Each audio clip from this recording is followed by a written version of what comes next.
Okay, and so we will start with the homage or salutation to the Buddha. I do it just one time.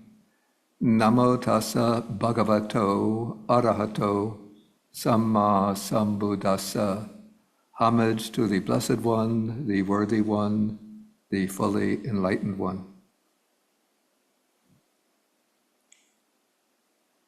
And then I'm going to share the screen.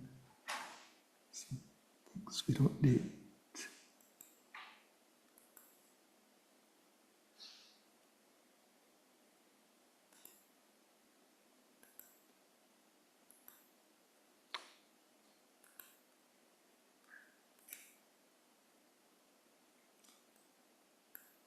Is the screen shared? Do you see the screen? Not yet, Bhante. Oh, okay. No, Bhante. Okay. Yeah, I was removing some unnecessary windows.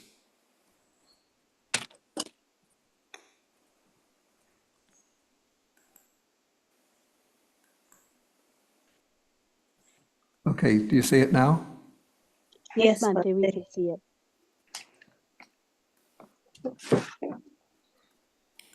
Okay, so good morning, everybody.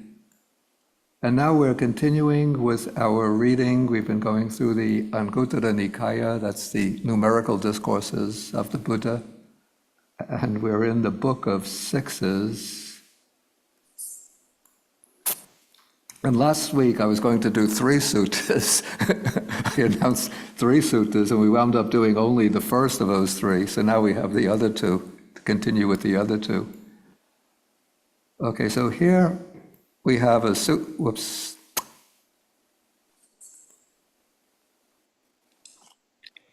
I think I lost the share screen. Sorry.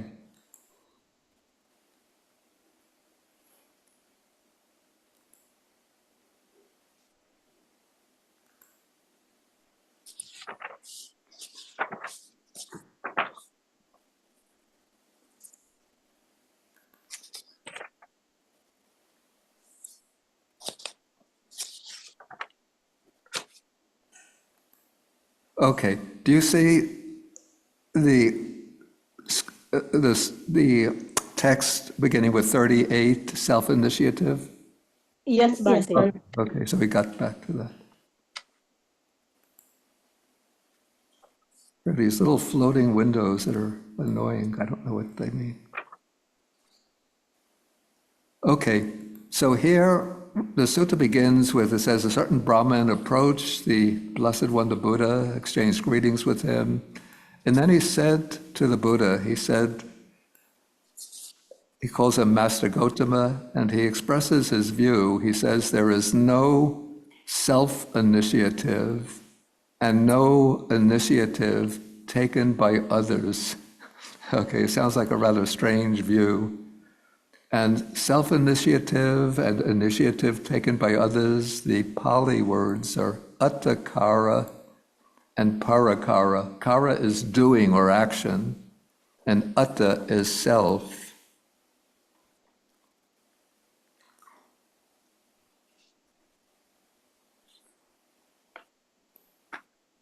And so the Pali words are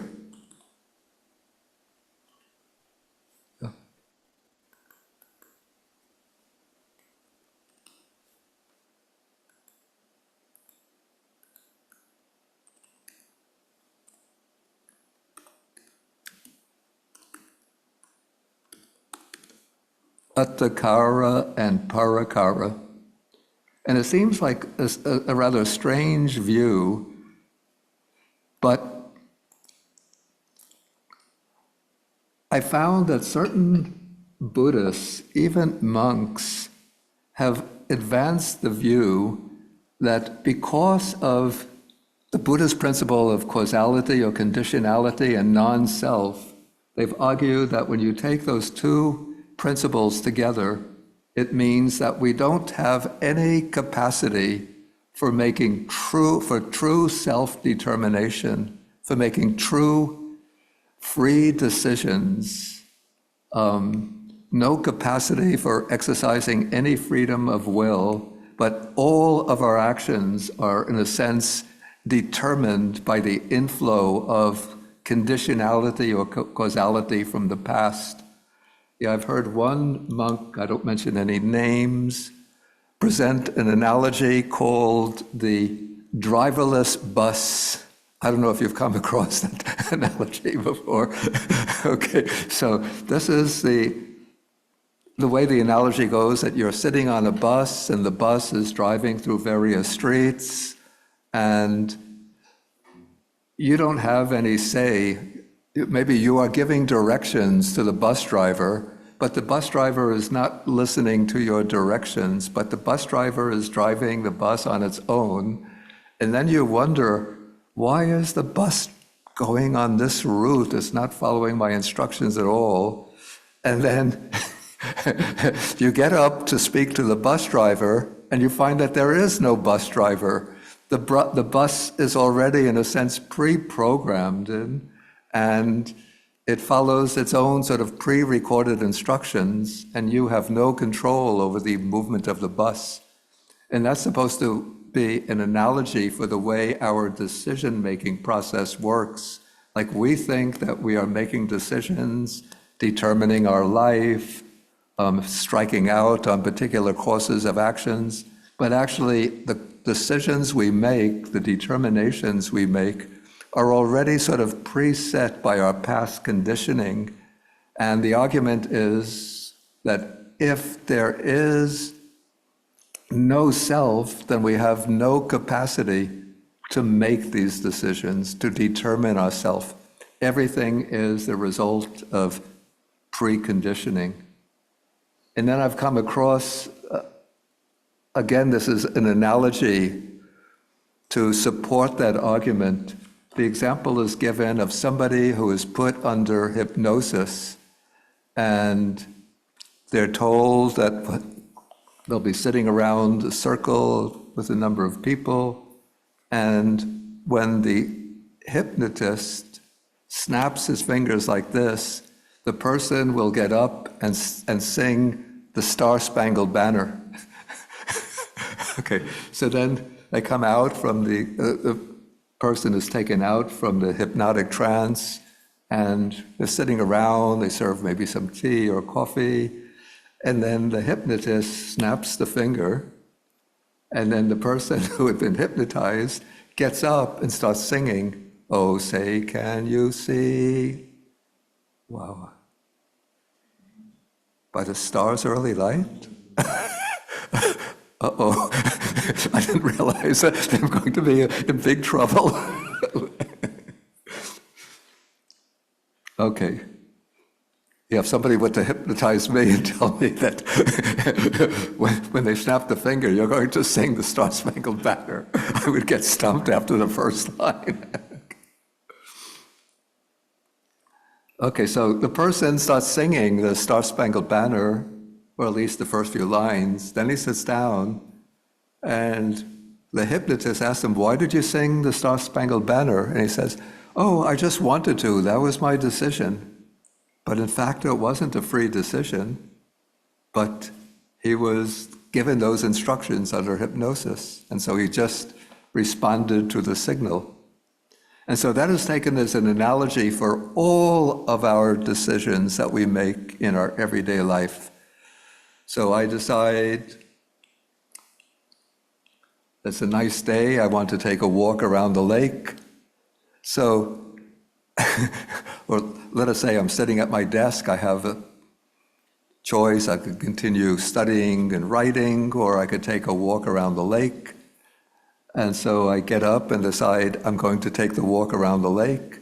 But from that point of view, that's not really a free decision, but it's sort of programmed by some previous conditioning, determination, and in a sense, just like the person under hypnosis is just acting under the control of the hypnotist.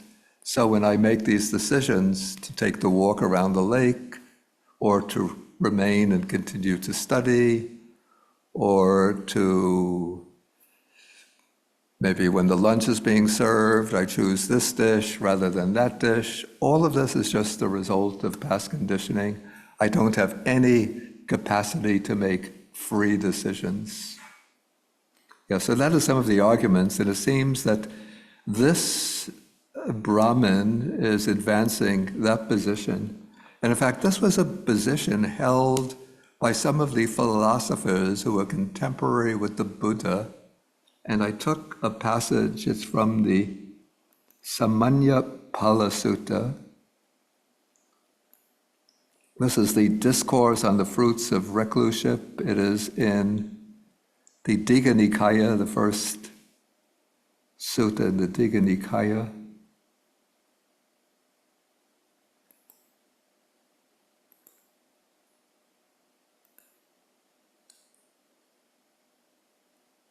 Yeah, I don't know what that little screen is doing there.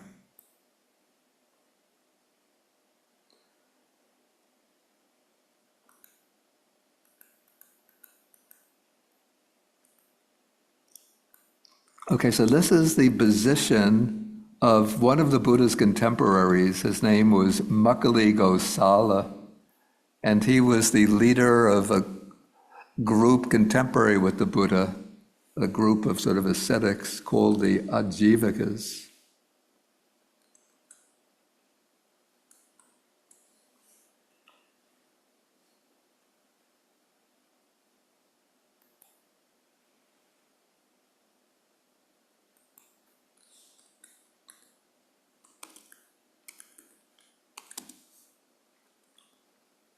Okay, and in the Samanyapala Sutta, he presents this view. He's speaking to King Ajatasattu. He says, there is no cause or condition for the defilement of beings.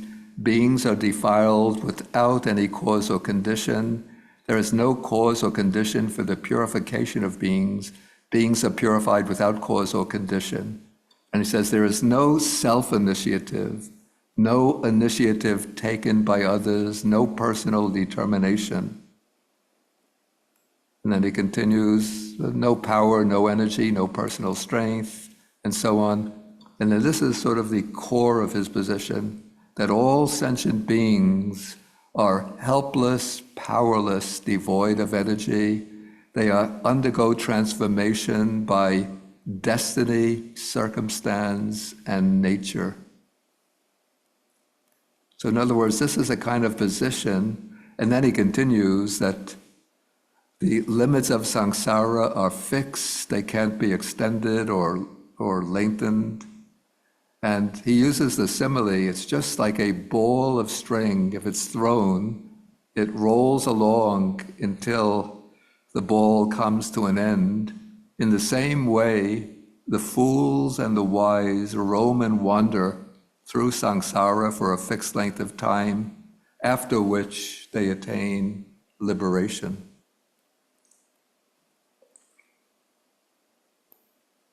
And that was a position, of course, that the Buddha strongly opposed.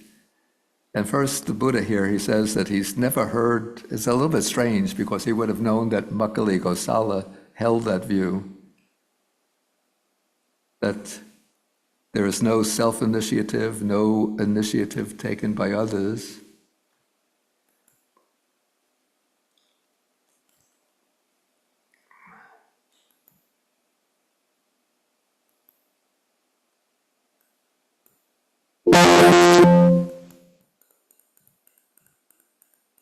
Okay, and then the Buddha uses a series of arguments against that thesis of the Brahman.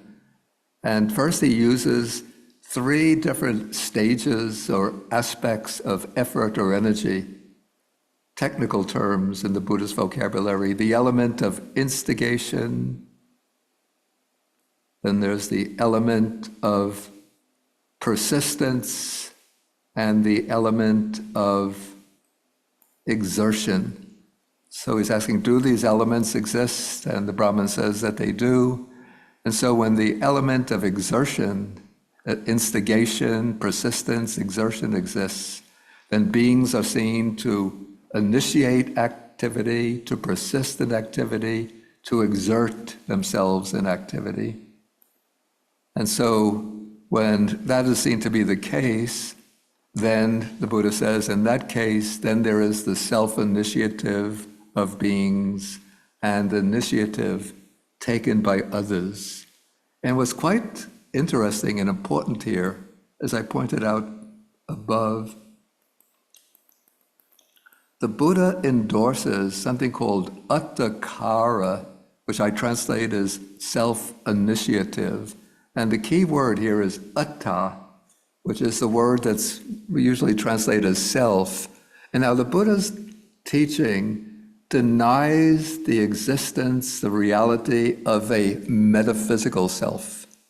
So this is the teaching of anatta, non-self, says that within or behind these five aggregates, there is no substantial, genuine, authentic, metaphysical self, or even a psychological self, a controller of our actions, a subject of the experience. So the five aggregates sort of function autonomously on their own without the control of an overseeing self.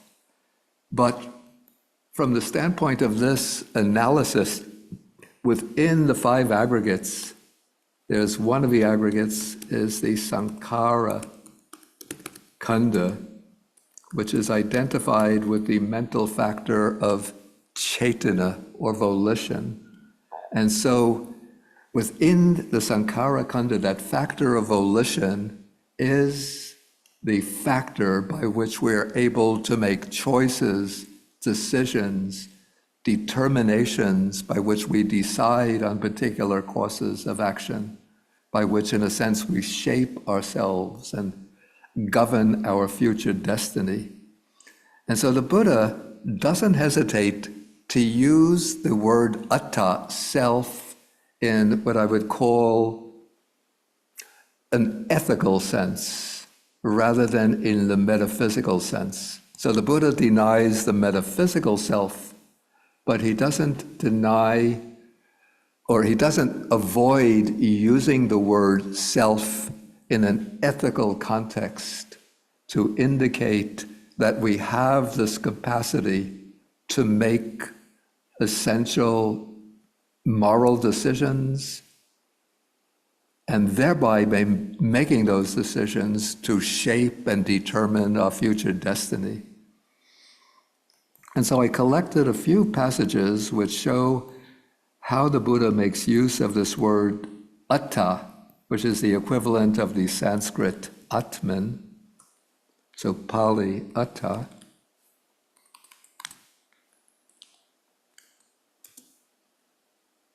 equals the Sanskrit Atma. And so in the Dhammapada, we have this popular verse, we translate, by oneself is evil done, by oneself is one defiled. But if you look at the Pali, it's atana vakatang papang, atana sankilisati, atana akatang papang, atanava visujati, by the self is evil done, by the self is one defiled, by the self is evil left undone, by the self one is purified. And then purity and impurity apachatang, which means dependent on the self. For no one can purify another. Yeah, so we have to be careful in how we understand this kind of verse. There were some Brahminic interpreters of Buddhism, I think the Indian philosopher Sarvapali Radhakrishna, who did a translation of the Dhammapada and tried to argue on the basis of these verses that the Buddha recognized the self. And I think even the British scholar Mrs. Rhys Davids, maybe even I.B. Horner, drew upon such passages to argue for the existence of the metaphysical self, the self of the Upanishads, to hold that that was acknowledged or accepted by Buddhism. And then somehow the later generations of monks corrupted the pure self-affirming teaching of the Buddha by just reducing the person to the collection of 5 aggregates. But actually the Buddha, as I see it, of course, always rejected in sutta after sutta the reality of the metaphysical self, but he affirms the self as the agent of action, where self doesn't point to or signify a particular individual entity, but is rather a conventional term for the person taken as a whole, and in the case of ethical action, pointing specifically to that factor of chaitana, volition, which is an event, part of a process, but it's the process, part of that process by which we make decisions and through our decisions create karma and determine our destiny.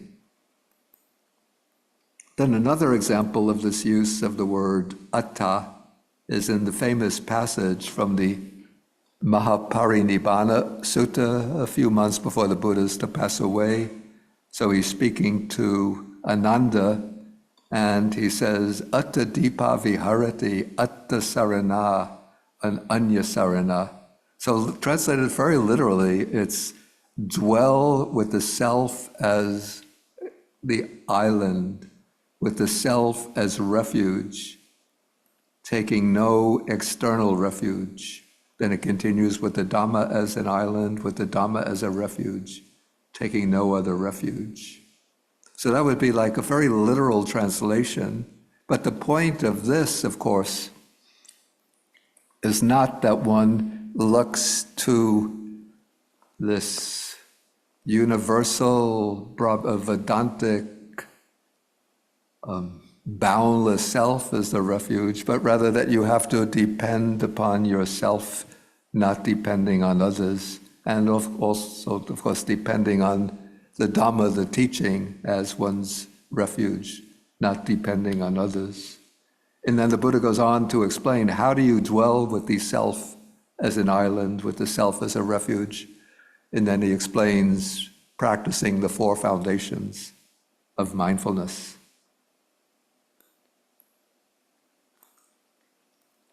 Yeah, and then there's an interesting passage in the Digha Nikaya, the Potthapada Sutta. The context is a little bit different. Here the Buddha is not speaking so much of the self as the agent of moral action, but he's using these terms that were maybe common during the period in which he's living, speaking about obtaining different modes of rebirth. So he speaks about somebody might obtain a formless, literally it's one obtains a formless or non-material self, or one might obtain a manomaya self, a self made of mind. So this is a self with a subtle material body made resulting from the jhanas. And then there is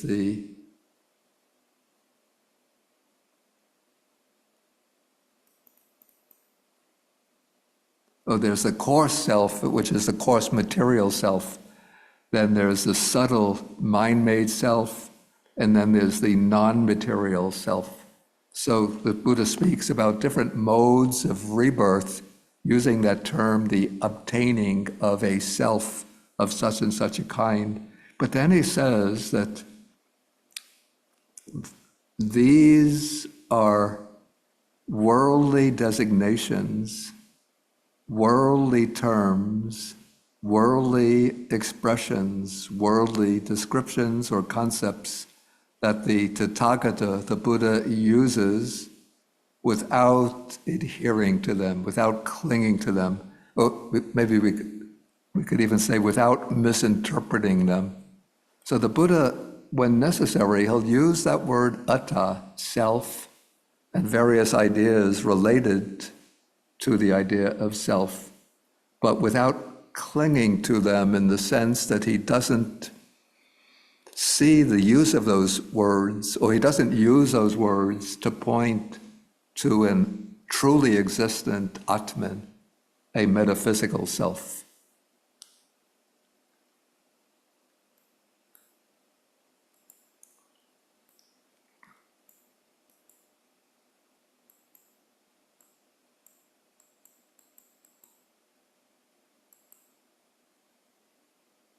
Okay, so the Buddha uses, there are like 6 terms in the sutta, which are almost, in a sense, almost synonymous or closely overlapping, but the point of the sutta is to argue against the position taken by the Brahmin, that there is no, that beings, living beings, sentient beings, including people ourselves, don't have the capacity to initiate action on our own.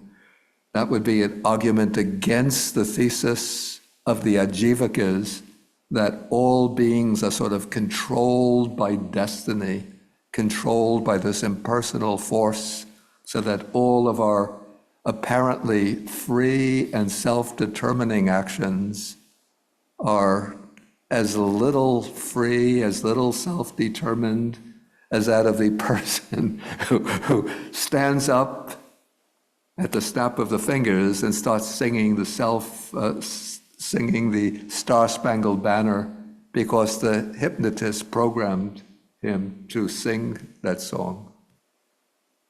Okay, I said I would take 2 suttas today, so we could see if there are any questions arising out of this sutta.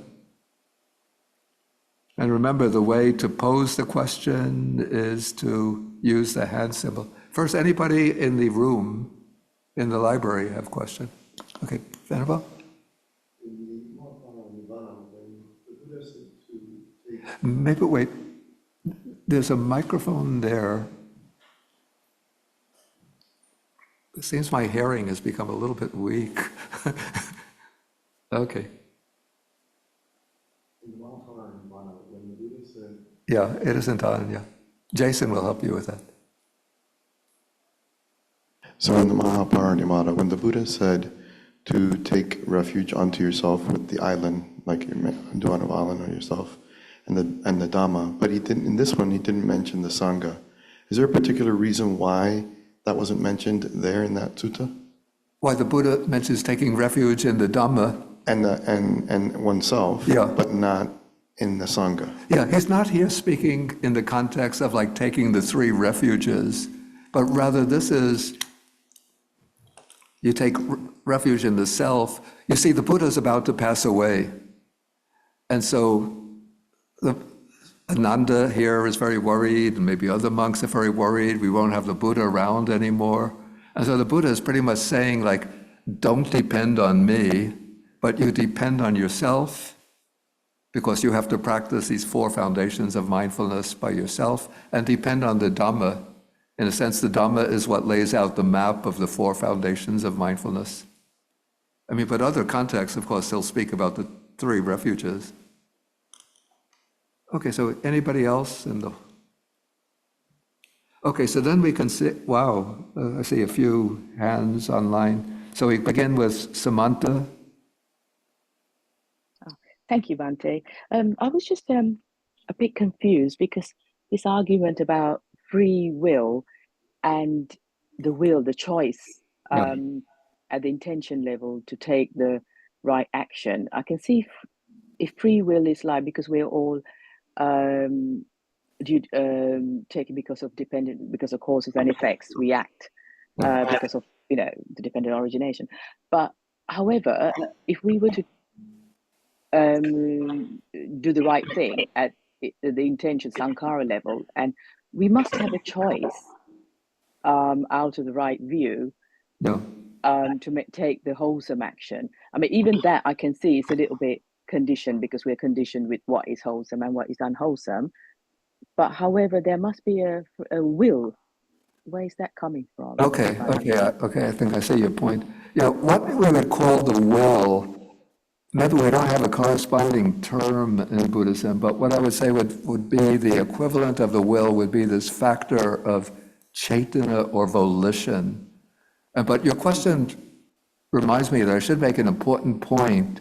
Do I say that we have, what the Buddhist texts say, that we have this capacity to make free decisions, free determinations, but also I have to say that there's the other side to that, and that is that our our decisions are in a sense conditioned, not entirely free, in that we can make absolutely arbitrary decisions. But let us say, okay, we have a young man maybe who's grown up in a poverty-stricken neighborhood. In his high school, he gets into association with the wrong type of people, and his friends sort of teach him how to become a thief. And so he starts off stealing little things as a high school student. Then later he gets involved with more serious types of crime till he becomes a full-fledged criminal. And we contrast him with somebody who has, say the person has come from a broken home where the parents have separated or they argue all the time. And maybe the father is very rough and beats the kid, so the kid has a lot of resentment built up in him. And then he associates with the wrong type of people, and they lead him into a life of crime. And as an adult, he becomes a full-fledged criminal. Somebody else is born into a relatively good family where the parents are committed to ethical conduct, and from childhood he's taught principles of good conduct. And then he goes to a good high school, goes to college, and so on. And then he becomes an ethical person. So when they're faced with similar situations, one person will commit crime, the other person will act in an ethical way. So we say that the boy who grew up in bad circumstances, in a way, his character is determined by his upbringing, his conditioning from his early environment. So in that sense, we could say that his decisions are not entirely free. And similarly, the person who grew up in a good family under good conditions, he makes the ethically appropriate decisions, but his decisions are also determined by his upbringing, the influence of his parents, his environment, and so on. Okay, so there is some degree to which a person's decisions are determined, governed, or conditioned or governed by their environmental upbringing. But looking at this from a Buddhist point of view, I would say two things. First, the reason why a person is reborn under particular circumstances is as the result of their past karma. So it's the karma of one that leads him into one type of conditions, the karma of the other that leads him into good or wholesome conditions. So in that sense, it's our past karma, which is created by our decisions, that lead us into the limiting circumstances that influence us in this life. So that's the first thing that I would say. The second thing is that even under the most limiting conditions, we still have some capacity, what I call a margin of freedom, to make decisions. And so the person who grew up under the bad conditions and came under the influence of bad friends, when maybe his friends say, okay, we're going to rob a bank. Actually, that's rather old-fashioned. People don't rob banks anymore. They say, we're going to teach you how to break into it, use your computer to break into a bank and transfer the funds into our account. Okay, so when they tell him we're going to teach you that, he has some capacity, like there'll be that voice of conscience telling him, don't do that, you're going to get in trouble. Or the voice telling, that's not right, that's stealing. So there is that, I would say, that voice of conscience. So he has a capacity, even if his friends, point a gun at him and say, you're going to break into the bank's electronic program and transfer the funds. It might be a rather grave situation, stressful situation, but he could say, if he really wants to adhere to right conduct, he could say, okay, you shoot me, but I'm not going to do that. But that's the extreme situation. And similarly, and this is what happens too often these days, is that kid who's been brought up in a relatively affluent family, and he gets the good education, goes to a good university, maybe gets a higher degree. All of these CEOs who are engaging in kinds of maybe monopoly control of various industries.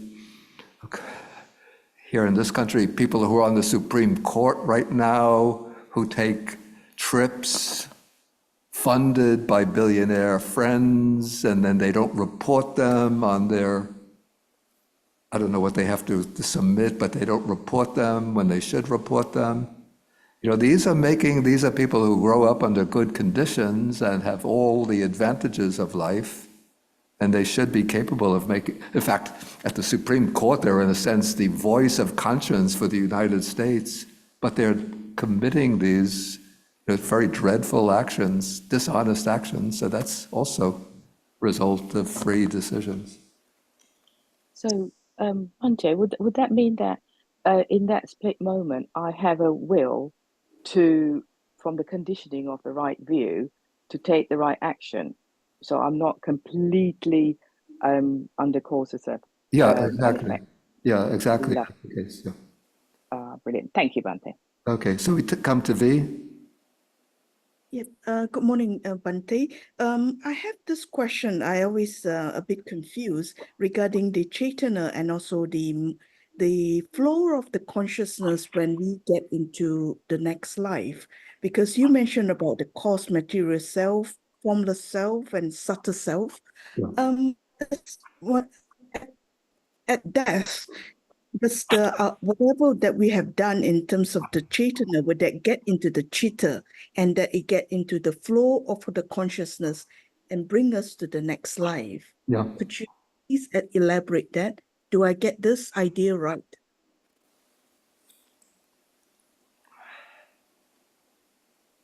Okay, the details of that are explained in the Abhidharma system. You don't really find detailed explanations in the suttas, but maybe I'll just try to explain in sutta terminology, or using sutta terminology. Okay, so the karma that we perform, and the karma stems from Chaitanya, from volition. So the karma, or the actions that we perform, the actions that originate from Chaitanya, from volition, create the karma. And sort of metaphorically, the karma is deposited within the mind stream as different forces, multiple forces, or seeds. We could say that they are like seeds with the capacity to produce their results. So what happens at death is that particular karma takes on the role of generating rebirth. And so that karma will drive the stream of mind, the stream of consciousness, on to the next life. And in fact, I think we're going to, in the next sutta, we will see how that works. So maybe I'll just not elaborate any further, and we'll try to jump into the next sutta. Okay, thank you. Thanks, Yeah. Bhante. Okay, so Gita, and let's try to keep questions short and concise so that we can move on to the next sutta. Okay, Geet? Thank you for your teachings, Bhante. First, Bhante, does habit energy have anything to do with this? Because we bring these habit energies from our past lives, and maybe I'm wrong. Aren't we supposed to look at the negative, bad habit energies and correct them into virtuous, wholesome habit energies with right view? Isn't that what we're like Yeah, in the certainly. Buddha's teachings? Yeah, certainly we bring these habit energies from the previous lives. That is why we have such a multiplicity of different character types, countless character types. Those are all reflections from those habit energies. And so, when we, especially because a lot of these habit energies are determined by the kilesas, by the defilements. And so when we come into this life, we have the habit energies governed by greed, hatred, ignorance, and other defilements. And then they start manifesting in character traits and in thought processes, and then they govern our decisions. And so as part of the Buddha's practice is to examine our own minds and recognize the habit energies and try to correct the bad energies, replacing them with good energies. Perfect. Thank you, Bhante. Okay, so let's now not take any further questions, but we'll jump into the next sutta.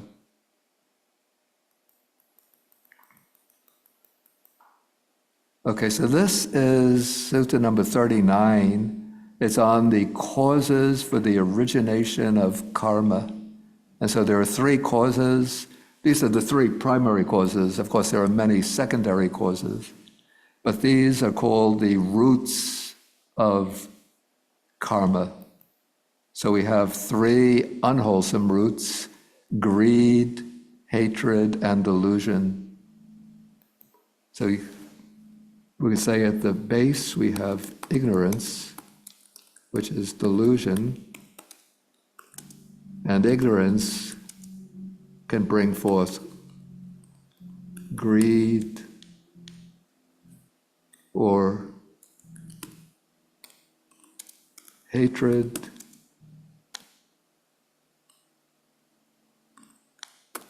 and then the ignorance, greed, or hatred will bring forth various kinds of volition, and that chaitana is what creates kamma. And so in that way we have the three underlying roots governing our choices, our volition, and creating karma. And then the text makes an interesting point here. It says, it is not non-greed that originates from greed, but rather it is just greed that originates from greed. Similarly, not non-hatred that originates from hatred, but just hatred that originates from hatred. Not non-delusion that originates from delusion, but delusion that originates from delusion. And it seems to me that this passage is showing how which Gita used the term habit energy, how a habit energy is formed. That when we yield to greed, to hatred, or to delusion, that sort of bounces back on us and reinforces or strengthens that disposition of the mind. And so if you yield to greed, then you're strengthening that tendency to greed. So on a later occasion, then it'll be more easily to yield to temptations stemming from greed. When greed is provoked by some stimulus, more likely that you'll yield to it. If you give way to hatred, to anger, to resentment, if you express it, especially if you express it in bodily action or in speech, that will reinforce the tendency to hatred, so that you then on a future occasion becomes easier for hatred and anger to arise. And the same with delusion. If you just continue to wallow in ignorance and delusion and don't make any effort to develop wisdom, to correct your view, to gain deeper understanding, then you just sink deeper into delusion. But sometimes I wonder if this is completely true. Okay, first, the case of that it is only greed that originates from greed. Okay, let me take the example of sexual lust. Okay, I've heard of cases of somebody who yields completely to sexual desire. In fact, I had a friend in Sri Lanka, a fellow monk, who in his earlier years had been an artist. He was actually an excellent artist. I sometimes said that he would be, if his work was recognized, he'd be like one of the great painters of the 20th century. But in his earlier years as a kind of free-floating artist, enjoying all sorts of sexual partners and going to different countries. He said to me that from the palest white to the darkest black, there was no shade of a woman's skin that he had not enjoyed. But he said that as a result of this, he got completely disillusioned and disenchanted with sensual enjoyment. And then when he heard the Buddha's Dhamma and the Buddha's teaching on the dangers of sensual pleasures, he realized, wow, that's exactly what I've been facing these past 20 years. And then he became a really excellent monk.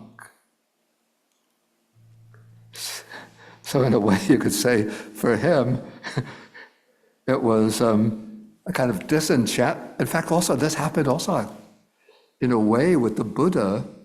The Buddha was living in the palace. We speak about the Buddha had the wife, Yasodhara was his wife, and we imagine just completely monogamous relationship. But he's a prince, an aristocrat, and he says that, this is in the Book of Threes in the Anguttara Nikaya, I spent 3 months, that's the rainy season, in the palace, accompanied by, I think, dancers and musicians, none of whom were men. In other words, they're all women. So I don't imagine that as a young aristocratic prince, he was just watching dancing and listening to musical performances and just being completely having sexual relations only with his one wife. Yeah, in fact, he says, this is in Majjhima Nikaya, Sutta number 75, Magandhya Sutta. He says that, I don't have it right here, that he fully enjoyed forms perceptible by the eye when he was living in the palace, sounds perceptible by the ear, all the varieties of foods and so forth. But then he said that on a later occasion, as he reflected on old age, sickness, and death, then he became nibbida, disenchantment, and went forth to seek the way to enlightenment. But, okay, this is just saying that there are these cases like this, but I'm not saying, therefore, go out and enjoy all, now that you've encountered the Buddha Dhamma, don't go out and start enjoying all the sensual pleasures. Okay, then there's a common position held today in certain psychological circles. Okay, if you get angry, don't keep it inside, but release your anger. So when you get angry with people, just speak your angry mind, and then you get free from the anger.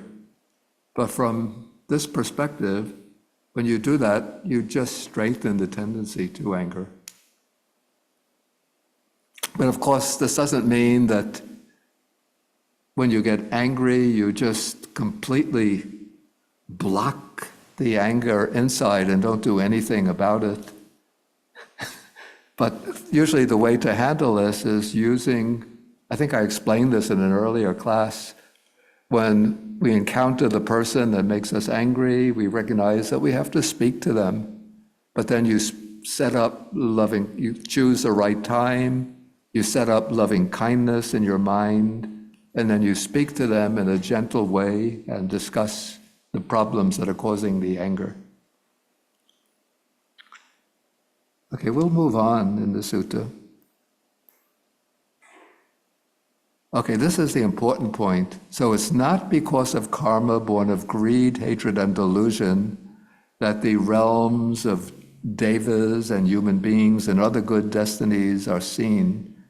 Rather, it's because of karma born of greed, hatred, and delusion that these are the three bad destinations: the hell realms, the animal realm, and the sphere of the ghosts or afflicted spirits or hungry ghosts, and other bad destinies are seen. And so above we had this sequence, and so we have the karma.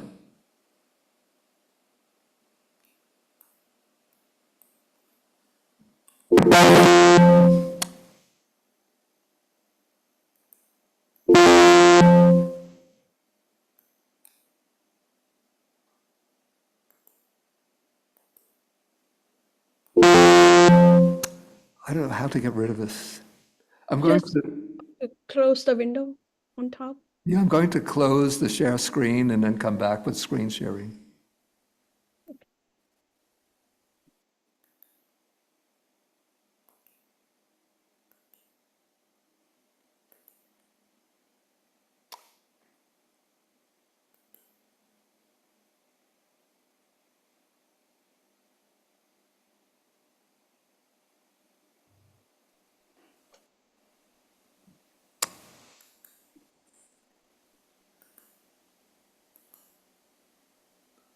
What? There's a little text in the upper right corner Yeah, of that right. window. Oh, I see. This is sign in for a Press Yeah, Bucket X on account. top. Yeah, just Yeah, just in the put corner. X no button. the X in the upper X, right. The X, X in the X upper on right. the upper right. Okay, Yes. okay. Yes. Okay, so we have karma, and then for the bad destinations,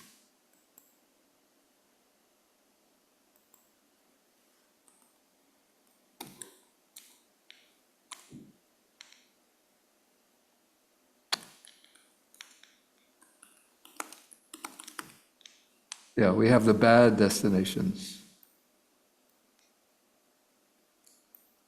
And so we could say that these realms are the manifestations of karma. And here's an important point.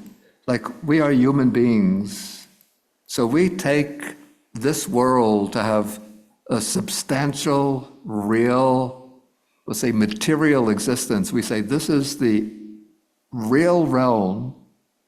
And of course, we share this realm with the animals, so the animals also are part of this world. So they're part of this world. We say, this is the real world, and these things about the hells, the ghost realms, the heavenly realms, ancient Indian metaphysics, ancient Indian fantasy. But from our Buddha's point of view, the reason why we are in this particular realm, the reason this realm manifests to us is because we have created the karma that has brought us into the human realm, a realm that we share with the animals, so we have a common perception of this realm. And we take the realm to have, as I said, a substantial, independent, material existence. But in fact, this is a little interesting thought experiment. We consider this, this library hall as something existing independent of us, but try to think, look at it from this point of view. What really exists are 1, 2, 3, 4, 5, 6, 7, 8, let's say 10 minds to which the library is becoming manifest. Like, the library doesn't exist any outside of our perception of the library. It's not that this isn't a philosophical idealism that the library is not real substantial matter, but it just exists within the frame of our mind, our consciousness of it. Of course, you could say when everybody goes out of the library, The library is still there because it still exists in this plane of existence. Okay, but if we create, don't take me up on this, but if we go around killing and stealing through the rest of our life, and then when death takes place, likely we're going to be reborn in the hell realm, and then that will become the real realm for us. And we'll be looking around at the other hell beings, and we'll be saying, this is the real realm of existence. This is reality. And there are people, we heard some talk about human beings, animals. That's just ancient Indian metaphysics. Okay. And I think also we share this realm to some extent with the pretas, because people sometimes see ghosts, and so the ghosts is in somewhat close connection to the human realm. I've never seen one myself, but I've heard other people report seeing them. Okay, then the other side of this is the other three roots or causes for the origination of karma: non-greed, non-hatred, non-delusion. So these are the three wholesome roots of action, the three good causes. And so non-greed, the text uses the negative forms, but we could say this can be seen as forms of generosity, renunciation, helpfulness to others, non-hatred in the form of loving kindness and compassion, non-delusion in the form of wisdom, understanding, comprehension, and so forth. And then each of these good roots will, if they're developed, we have to really make the effort to cultivate them, but they will become strengthened and become stronger and stronger. And then we have the statement about the realms of existence, that the karma born of non-greed, non-hatred, non-delusion, in other words, karma, the wholesome karma, originating from the good roots, that is not the cause for rebirth in the hells, the animal realm, or the realm of the ghosts, but rather it is this karma born of non-greed, non-hate, non-delusion that gives rise to the good destinations, the realms of the devas and human beings and any other good destinations. So those are the three wholesome causes for the origination of karma. Okay, so now we could see whether there's any questions based on this sutta. Any questions in the room?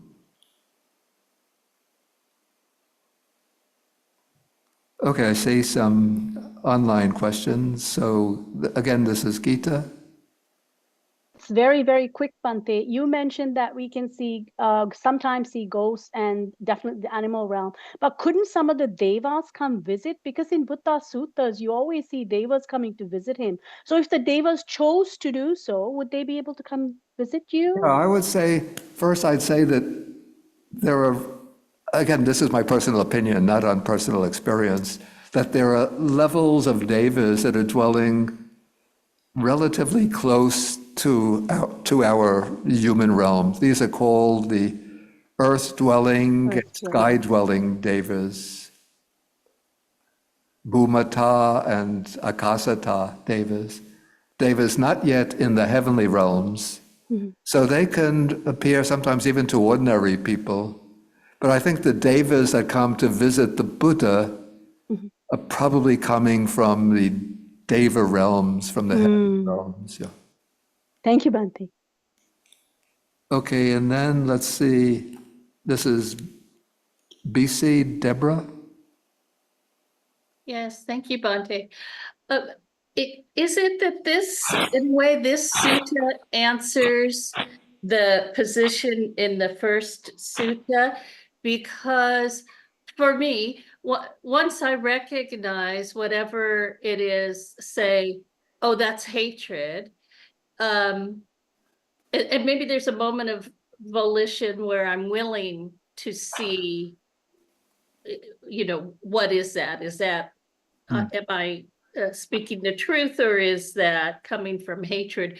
Once I do that, I do sort of turn the wheel of karma. It does weaken it. I can't see, I can't hold on to my delusion or my hatred, or whatever it is, once I've recognized Yeah, it yeah. as such.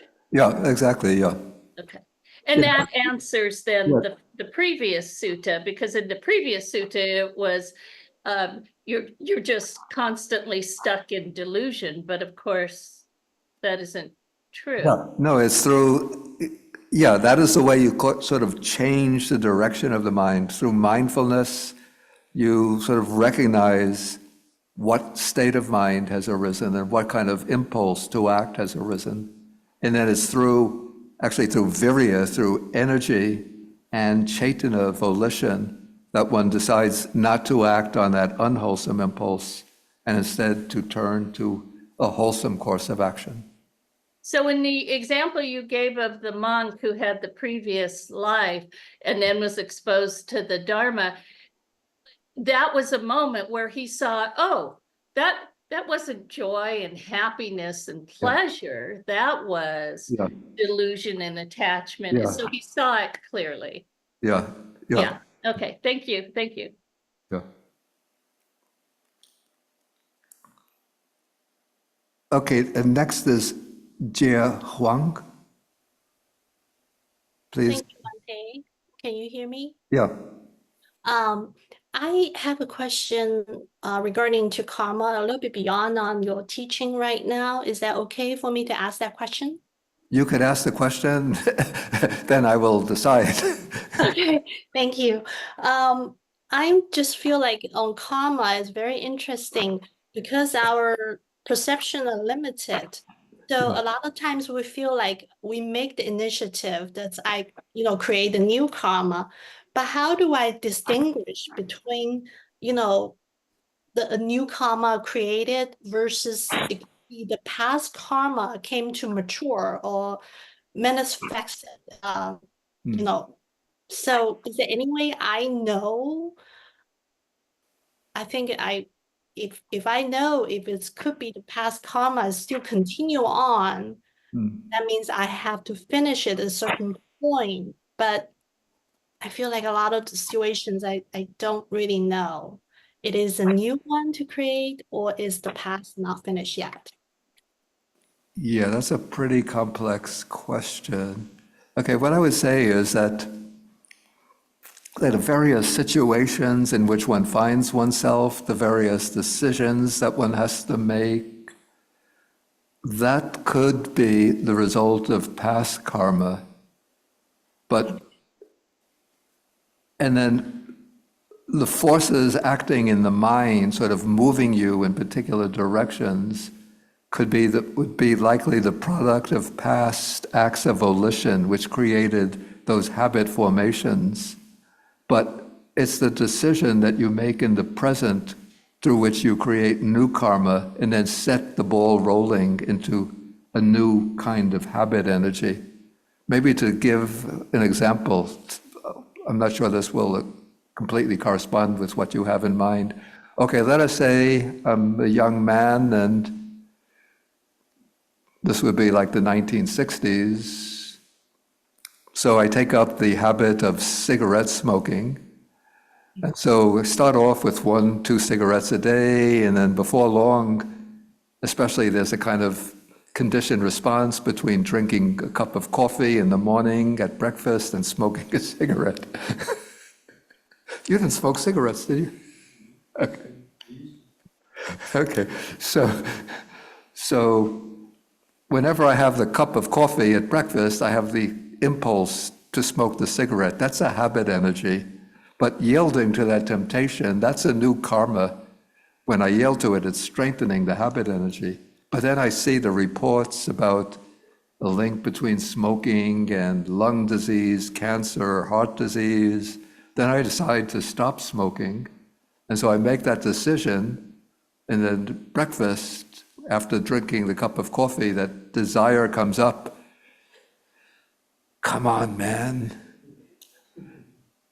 You could just take one cigarette a day. So the desire comes up, but then you recognize, that's a kind of trick of the mind, and then you resist it.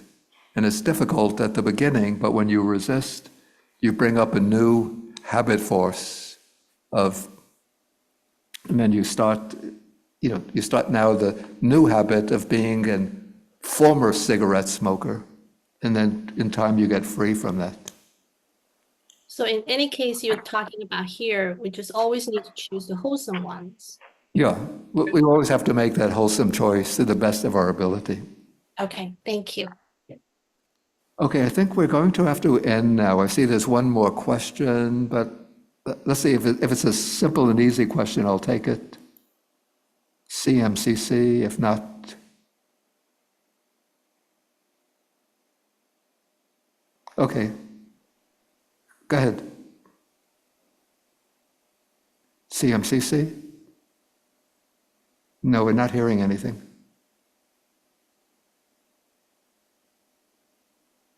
Okay, I think we'll have to end the program for the day. Okay, so we're going to end with the sharing of the merits. And so we're going to share the merits with the devas, the nagas, and with other beings, asking them to protect ourselves, to protect the world, to protect the Dhamma. Akasata jabumata deva naga mahidika punyantam manumoditva chirangra kantu sasanam. Akasata jabumata deva naga mahidika punyantam manumoditva chirangra kantu desanam.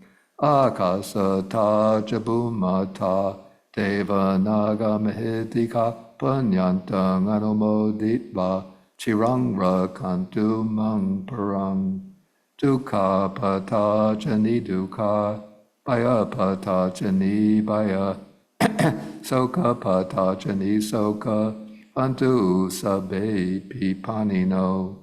May those in suffering be free from suffering. May those in fear be free from fear. May those in sorrow be free from sorrow. May all living beings also be thus. And now we're going to end with 3 bows to the Buddha. So we do have a real Buddha statue here. So hold on till we do the bows.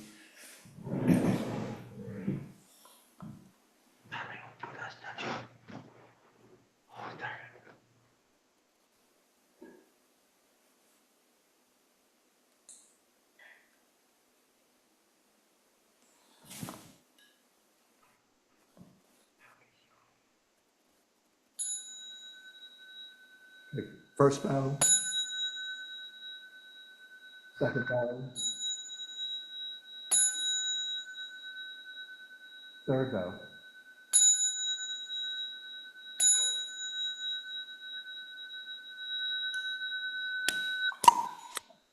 And a bow to our Bhante Bodhi. Okay. Bow to Bhante Bodhi. Okay. Thank you, Bhante. Okay, so thank you all for joining. Thank you, Bhante. Thank you, Bhante. Have a good Thank you, meal. Bhante. Thank you, Bhante. Have a good lunch. Yeah, Teruvan Sarnai, Bhante. Bhante. Namo Buddhaya. Good health to you. Thank you, Bhante. Thank you, Bhante. Teruvan Sarnai. Bye, Bhante. Thank you, Okay, Bhante. so I'm Be going well, to end Bhante. now. Okay. Thank you, Bhante. Bye. Thank you, Bhante.